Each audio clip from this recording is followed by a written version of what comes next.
All right, welcome. Today, we're going to dig into the incredible history of an idea, the peace movement.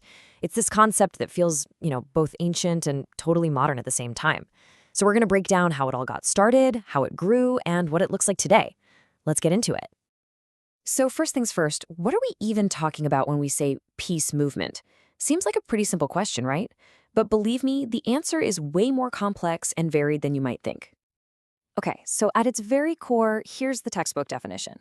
It's a social movement with these massive, ambitious goals of stopping wars, cutting down on violence, and, the ultimate prize, world peace. But this is really just our starting point. The real story is in how these movements actually try to pull this off. Yeah, there is no single playbook for making peace happen. Instead, these movements have used a whole toolbox of different methods. You see everything from nonviolent resistance, made famous by people like Gandhi, all the way to more traditional political moves like lobbying and backing anti-war candidates. It's a huge spectrum of action. So where did this whole thing begin? Well, the idea of an organized peace movement has some seriously deep roots, and the very first seeds weren't planted in politics, but in faith. This idea didn't just pop up overnight. It evolved over centuries. It started way back in 989 AD, with the church basically trying to tell nobles, hey, can you just not fight all the time? Then you fast forward to the 16th century, and you get the rise of what are called peace churches, groups like the Quakers and Mennonites, who made nonviolence a central part of their entire belief system. And then the Enlightenment shows up, and thinkers like Immanuel Kant start arguing for peace, not because God said so, but because it's just the rational, logical thing for humanity to strive for.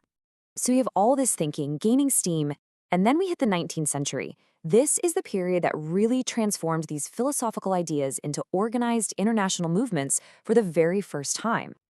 And what's really amazing is how this was happening in parallel across the ocean. In 1815, you have the New York Peace Society getting founded, and just 1 year later, the London Peace Society pops up. It just goes to show this wasn't some isolated event. It was an idea whose time had truly come, and it was happening on both sides of the Atlantic. And then, just a few decades later, this happens. The First International Peace Congress. This is a huge milestone. It's the moment the movement officially goes global, bringing activists together from all different countries to push for the same thing. We absolutely cannot talk about this era without mentioning Baroness Bertha von Suttner. Her novel from 1889, Lay Down Your Arms, became this massive international hit and a real cornerstone of the movement. Her influence was so incredible that in 1905, she became the very first woman ever to win the Nobel Peace Prize. But then the 20th century rolls around, and it unleashes a kind of warfare the world had never seen before. From the horrors of World War I to the terrifying dawn of the nuclear age.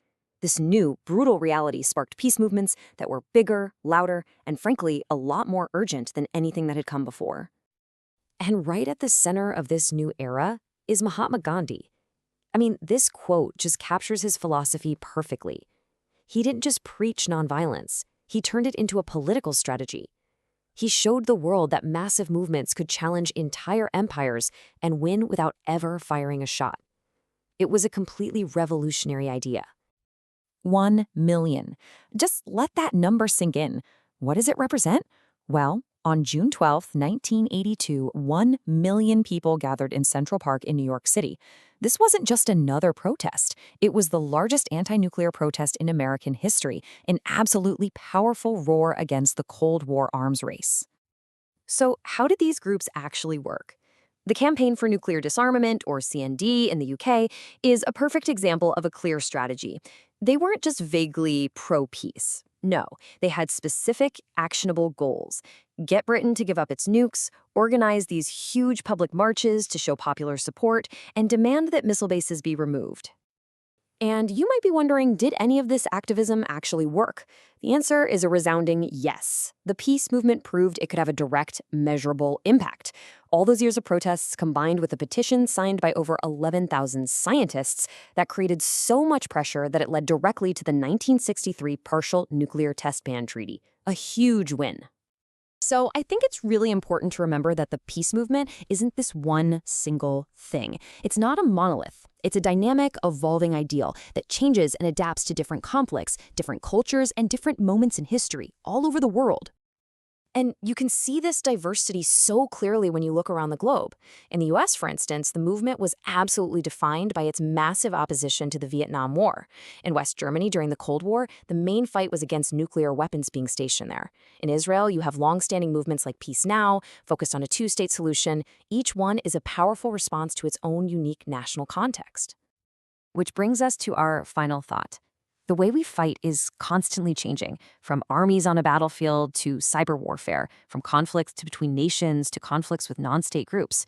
So that leaves us with this big question. As war itself evolves, how do the movements that fight for peace have to evolve right along with it? It's definitely something to think about. Thanks for joining me today.